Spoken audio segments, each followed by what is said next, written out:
Bonjour. Alfred North Whitehead. La science et le monde moderne. Aperçu de l'histoire de la pensée des 3 derniers siècles.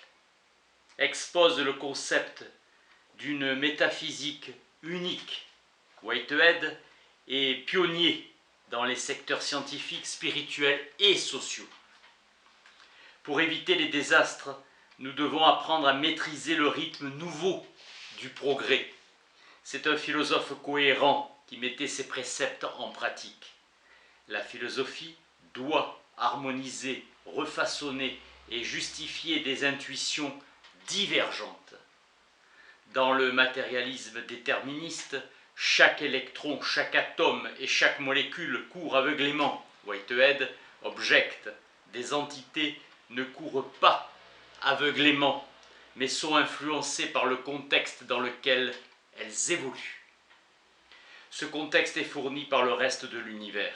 L'évolution de la culture a été influencée par le développement de la science. La mentalité d'une époque est le fruit de la vision du monde qui domine dans les couches érudites des sociétés à un moment donné. La science, l'esthétique, l'éthique, la religion inspirent des cosmologies qui sont en retour influencées par celles-ci.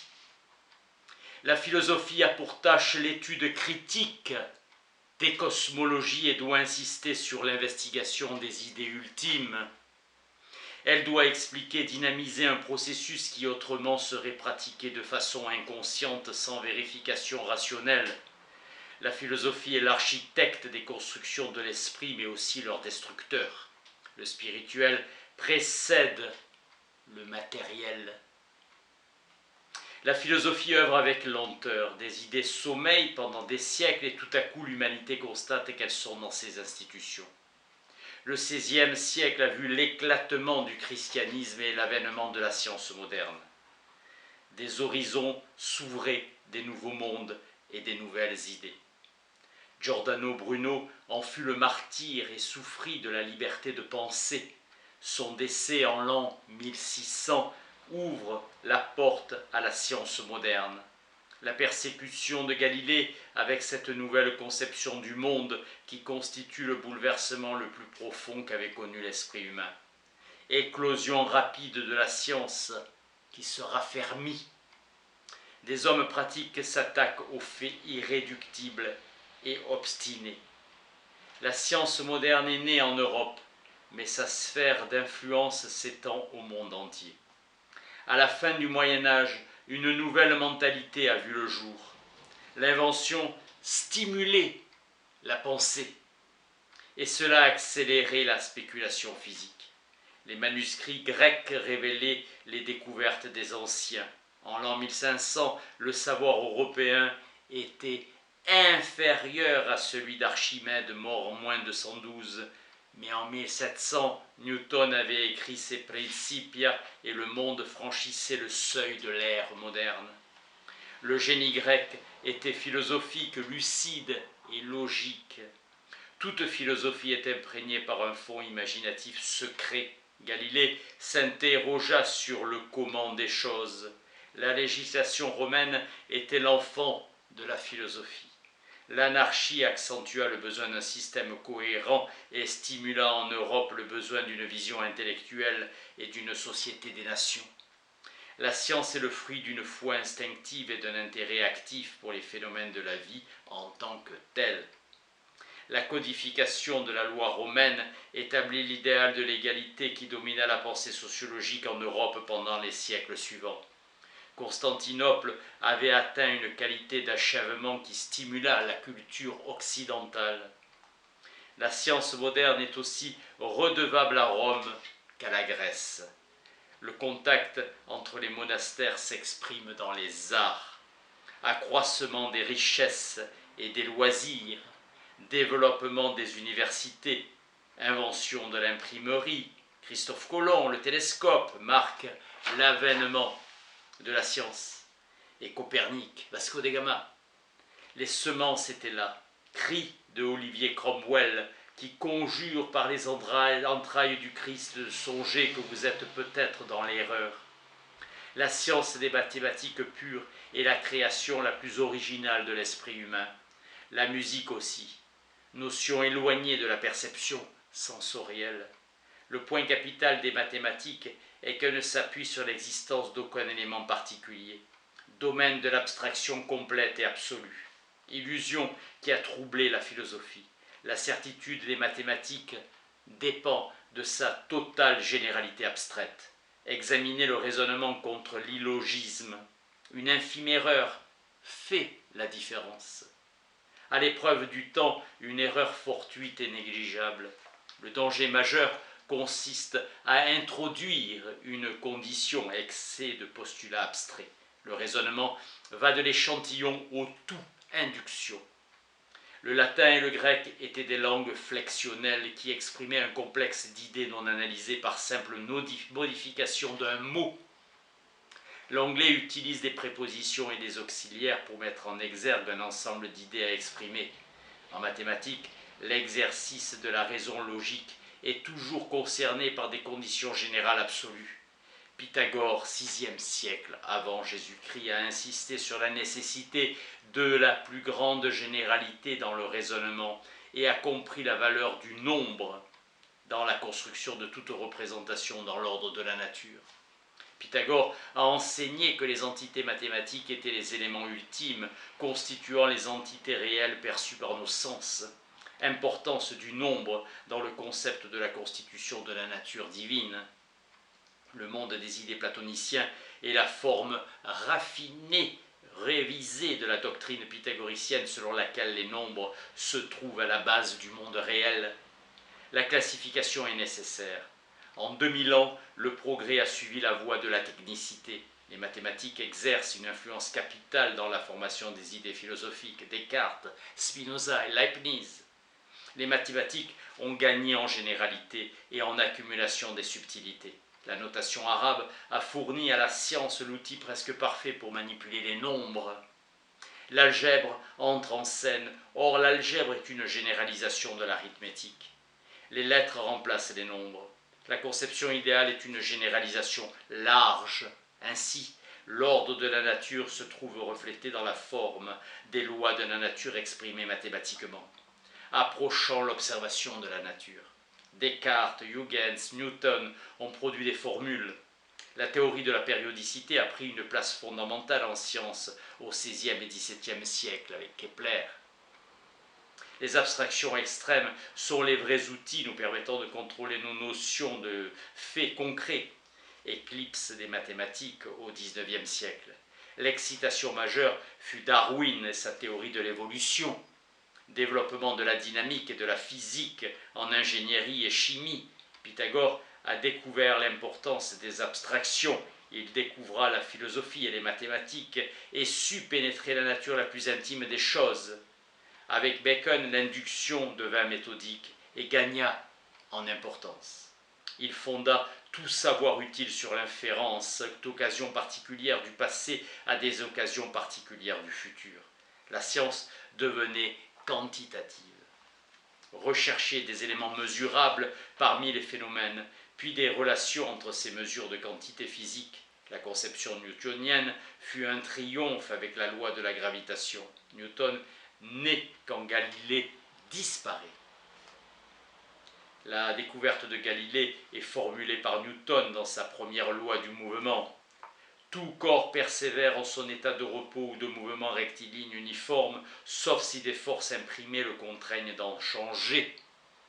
Cette liberté par rapport à la dépendance fortuite, répudiation d'une croyance qui a entravé les progrès de la physique pendant 2000 ans.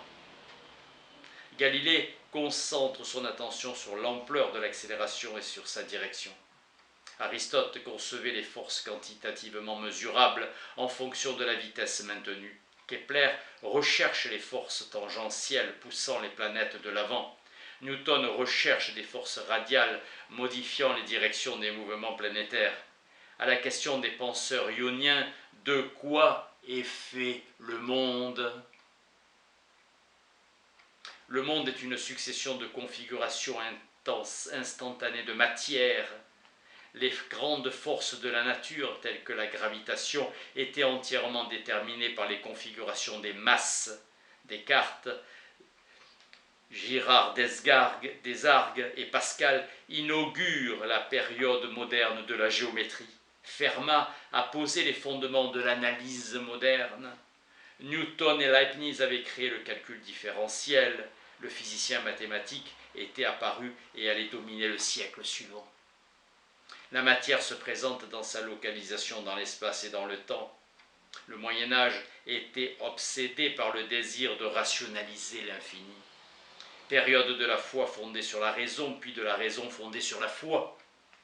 Lavoisier donna à la chimie quasiment ses bases actuelles et introduisit le principe de conservation de la masse. De grands physiciens comme Maupertuis, Clairaut, d'Alembert, Lagrange, Laplace, Fourier, Carnot étudient et triomphent. Gauss et Riemann sont les détonateurs aux idées nouvelles de Hertz et Einstein qui inspirèrent Clerk Maxwell. La manière dont l'Église médiévale imposa à l'Europe la notion de providence d'un Dieu personnel, rationnel, fut un des facteurs ayant engendré la foi dans l'ordre de la nature. Galvani et Volta réalisèrent leur découverte électrique. Dans l'idéalisme absolu, le monde naturel n'est qu'une de ces productions qui différencie l'unité de l'absolu. Un objet existe durant une certaine période et durant aucune autre. Le volume est l'élément le plus concret de l'espace. Le fait premier est l'unité préhensive du volume. Les parties forment un agrégat ordonné. Chaque durée reflète en soi toutes les durées temporelles. La perception dans le sens de Bacon signifie prendre en compte le caractère essentiel de la chose perçue, et sens signifie connaissance. La perception n'est que la connaissance d'une unification préhensive, ou bien la perception est la connaissance d'une préhension. La nature est une structure de processus en évolution. La réalité, le processus, le concept de l'ordre de la nature est lié à celui de la nature en tant que lieu d'organisme en cours de développement. Chaque molécule suit un cours aveugle. Le corps humain est un assemblage de molécules. Ainsi, le corps humain suit un cours aveugle et il ne peut être question de responsabilité individuelle pour les actions du corps. La course aveugle est fixée par les lois mécaniques générales. Chez Wordsworth, sa poésie est imprégnée du sentiment de la présence obsédante de la nature. Amour d'une nature mêlant des unités préhensives, chacune baignée de la présence modale des autres, le prélude ou la croissance de l'esprit d'un poète. Shelley rejoint Wordsworth quant à l'immanence de la présence dans la nature. L'éternel univers des choses coule à travers l'esprit. Wordsworth fut hanté par la permanence fabuleuse de la nature. Pour lui, le changement est un incident dans un parcours interminable. Changement contre permanence. La philosophie est la critique des abstractions et son rôle consiste à étudier les sciences avec pour objet de les harmoniser et de les compléter. Wordsworth est le poète de la nature. La nature illustre une philosophie de l'évolution des organismes sujets à des conditions déterminées. La valeur est un élément immanent de la vision poétique de la nature. Le salut de la réalité réside dans les entités obstinées et réductibles. La permanence d'une entité représente l'achèvement d'un succès esthétique limité.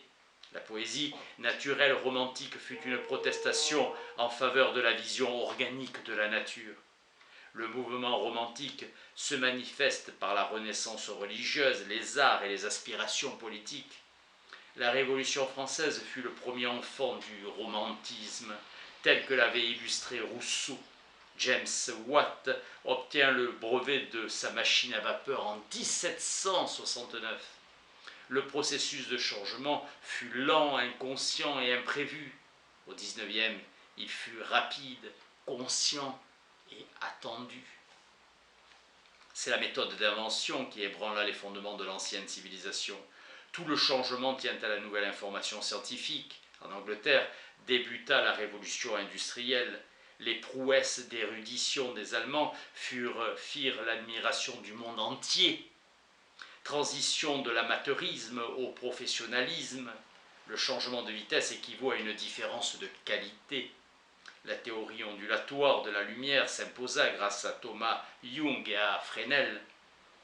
Clark Maxwell et la théorie de l'électromagnétisme en 1870. Ampère, Hans Christian Ørsted, Faraday avaient préparé le terrain. La théorie de l'électromagnétisme engloba la théorie de la lumière, continuité. La notion d'atomicité a été introduite par John Dalton, complétant en chimie Lavoisier. Le triomphe final de l'atomisme dut attendre l'arrivée des électrons. Pasteur révéla l'importance de l'idée d'organisme au stade d'amplitude infinitésimale, infiniment petit des chimistes et des biologistes. La théorie de l'énergie se rapporte à la notion de permanence quantitative sous-jacente au changement. L'énergie n'est que le nom de l'aspect quantitatif d'une structure d'événements. La science devient l'étude des organismes, petits en physique, grands en biologie. Ce qui est durable est le produit d'un processus temporel. La nature comprend d'énormes permanences. Dans ces roches, les molécules sont inchangées en soi et dans leur disposition relative, la clé du mécanisme de l'évolution est la nécessité d'un environnement favorable. Les organismes peuvent créer leur propre environnement. La vitesse de la lumière est de l'ordre de 300 000 km à la seconde. Le temps est atomique, c'est-à-dire historique. L'intérêt des physiciens après la théorie de la relativité et la théorie quantique. Les philosophes sont des rationalistes et souhaitent expliquer à la lumière des principes universels le rapport mutuel entre les divers détails pénétrant dans le flux des choses. La tendance à fonder la philosophie sur la présupposition de l'organisme remonte à Leibniz. Les monades étaient les entités ultimes. La voie ouverte par Leibniz sera interprétée magistralement par Berkeley. Descartes introduisit la tradition intellectuelle qui maintint par la suite la philosophie en contact avec le mouvement scientifique. Aristote introduisit la notion de premier moteur. Ce Dieu a été nommé respectivement Jéhovah, Allah, Brahman, Père des cieux, ordre des cieux, cause première, être suprême, destinée. Merci.